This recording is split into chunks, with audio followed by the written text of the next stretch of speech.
تفضل يا جورج. مرحبا. أهلا، ما هو دينك؟ انا ما بأمن يعني. بس اهلي مسيحيه، بس انا صراحه ما اتبعت معهم يعني. يعني أنت ماذا الآن؟ انا هلا يعني عايش الحياه، ما بتبع ولا شيء. طب شو بدك يعني؟ عندي سؤال صراحه.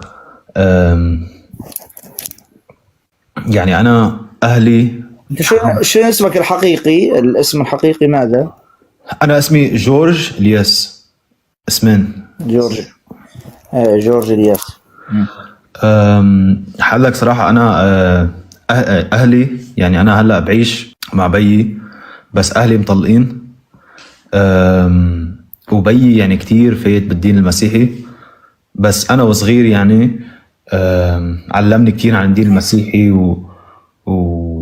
وهو كتير بعده لهلأ فايت بالدين المسيحي، بس أنا يعني صراحة ما اتفقت معه وما حبيت الدين كله على بعضه وما ارتحت له، فبعدت. وهلا عايش مبسوط يعني وعندي كتير مثلا بيي بيدلوا بيقول لي انه رجع على الدين وعندي كتير رفقه مثلا بينصحوني وهيك، بس انه انا ما صراحه ما في شيء يعني براسي. ما هي الكنيسة التي كنت تتبعها؟ كاثوليك. أنت من لبنان؟ صح.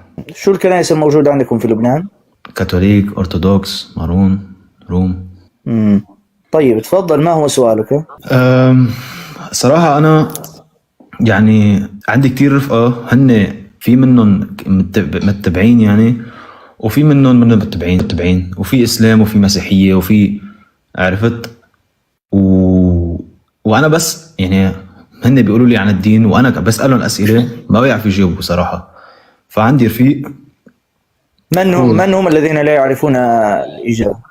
هيك وهيك، في مثلا مسيحية بيعرفوا يجاوبوا، بس رفقاتي نحن أوقات نجتمع كجروب، وانا مثلا بيطلع الحديث وانا مثلا اوقات ما بحكي لانه انا ما لي علاقه مثلا بالموضوع، بحس حالي ما لازم فوت بالموضوع. طيب شو سؤالك يا جورج؟ اطرح سؤالك. انا عفواً. سمعتش سؤالي للآن يعني. عفوا.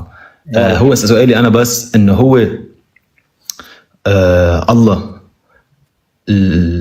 ليه كون كل شيء يعني؟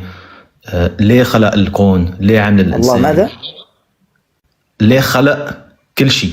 هو انه انا براسي ما خلص انه نحن هلا طيب على انت الأرض. يعني بغض النظر، طيب ماشي تمام، بغض النظر عن الإجابة على هذا السؤال انا سأجيبك، لكن ما الذي سيفيدك في الإجابة على هذا السؤال؟ يعني هل ترى ماشي سؤالك عن نفسك أنت، لماذا خلقت أنا؟ نعم، هذا سؤال من حقي.